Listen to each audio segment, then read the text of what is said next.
Does it really pay to be the bad guy? Let's find out. Welcome to our channel. And definitely stay watching till the end so you don't miss out on any of these secrets we are gonna give you. Today we'll be counting down our picks for the top 10 games that reward you for being evil. Top 10 games that reward you for being evil. In some cases, it's good to be bad. For this list we're looking at games where choosing to be evil will make them easier or more fulfilling in some way, be that by giving you better weapons or letting you skip long and difficult missions, or even just by being more fun.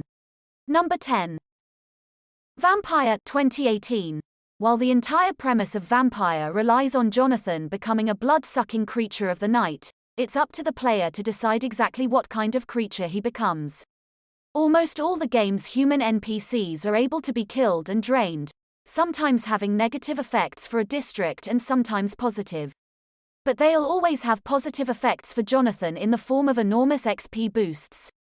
If you decide you don't want to kill anybody, you just won't have access to that much XP, meaning you'll be underleveled and will find parts of the game incredibly difficult.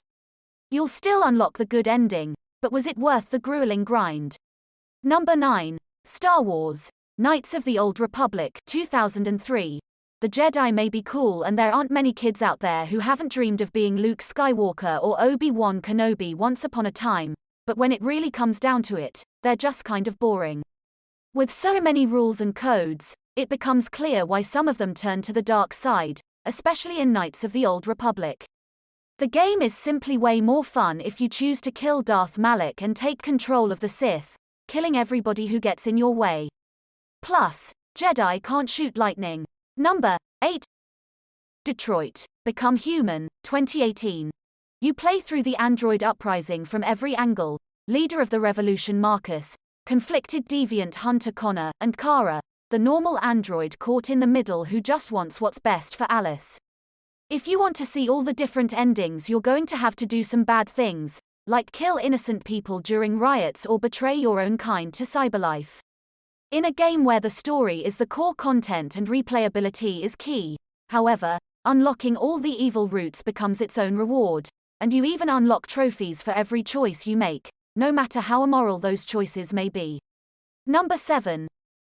The Witcher 3 Wild Hunt 2015. You don't necessarily get rewarded for being evil in The Witcher 3. In fact, behaving in a way that upsets all your allies will hinder you when it comes to the game's climax, but Geralt is expected to behave like a bit of a jerk sometimes. It's all down to what the player wants to do, but if you're especially greedy you can pretty much just go around extorting people for cash. Anyone who offers you a Witcher contract can be bargained with for a higher price, or magically coerced into giving you money. And if your asking price is too high, then tough, they'll just have to kill their own drowners. Number 6. Mass Effect Trilogy 2007-12. Whether you choose to play Shepard as a renegade or a paragon, in Mass Effect it's often hard to tell what outcome your choices will have. But sometimes picking those renegade options makes playing the rogue a rewarding experience, like headbutting a Krogan to earn its respect or even slugging the same annoying reporter in all 3 games. And, if you really hated the choose your color endings, Mass Effect 3 was eventually patched to offer Shepard the option to shoot and destroy the catalyst so that you don't have to choose any of them. This would also allow the Reapers to carry on killing everyone every few thousand years, so, yeah, shit happens. Number 5. Infamous 2009, and Infamous 2 2011. The first 2 games in the series offered players a more binary choice between good or evil, simplified as blue electricity versus red electricity. But really, it's no competition. Playing with an evil Cole is an all-round more entertaining experience. For starters, you don't have to worry about those pesky civilians getting in the way of your lightning grenades. Number 4. The Elder Scrolls V Skyrim 2011. If you want the best equipment for your character in Skyrim, then you're going to have to suck it up and do whatever the demonic Daedra tells you to do. Murder, steal, kidnap, become a cannibal and sell your own soul, all so that you can get the best weapons, including a unique mace belonging to a guy named Malag Bal, whose brutality had him nicknamed the King of Rape. Yikes. Going the good route may land you the powerful dragon priest masks, but they're nowhere near as cool or damaging as the evil weapons. Number 3. Fable 2004. The original Fable has sometimes been credited with beginning the era of games which see you choose between one karmic path or another, but only because it was so ridiculously unbalanced in terms of what you get for being good or evil.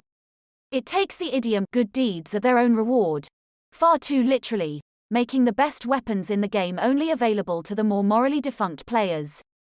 The most powerful weapon in the game, Skorm's bow, can only be earned through sacrificing people, while choosing to be good makes the game much harder. Number 4. The Elder Scrolls V, Skyrim, 2011. If you want the best equipment for your character in Skyrim, then you're going to have to suck it up and do whatever the demonic Daedra tells you to do. Murder, steal, kidnap, become a cannibal and sell your own soul, all so that you can get the best weapons, including a unique mace belonging to a guy named Malag Bal, whose brutality had him nicknamed the King of Rape. Yikes. Going the good route may land you the powerful dragon priest masks, but they're nowhere near as cool or damaging as the evil weapons. Number 3. Fable 2004. The original Fable has sometimes been credited with beginning the era of games which see you choose between one karmic path or another, but only because it was so ridiculously unbalanced in terms of what you get for being good or evil. It takes the idiom, good deeds are their own reward, far too literally, making the best weapons in the game only available to the more morally defunct players.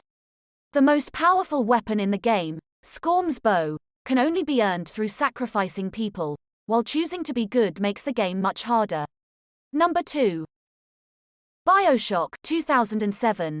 Despite being a game about how Jack has almost no agency of his own, BioShock still expects players to make some pretty gruesome choices, namely between harvesting or rescuing the little sisters found on every level.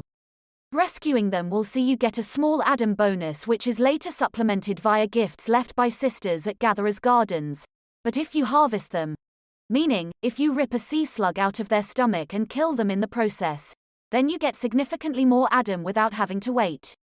It may also change the ending of the game, but when you have all the best plasmids, who cares?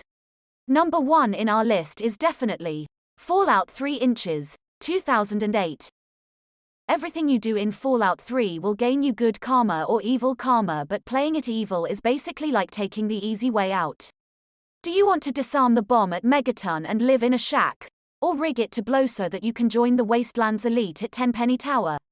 Do you want to complete a side quest to get a good reward? Or just kill everyone and steal it? You may lock yourself out of a few missions by doing this, but during your rampages you're guaranteed to get way more caps and loot without going through half as much trouble, progressing through the main quests completely unimpeded. Thank you for watching this video. Leave a like and subscribe.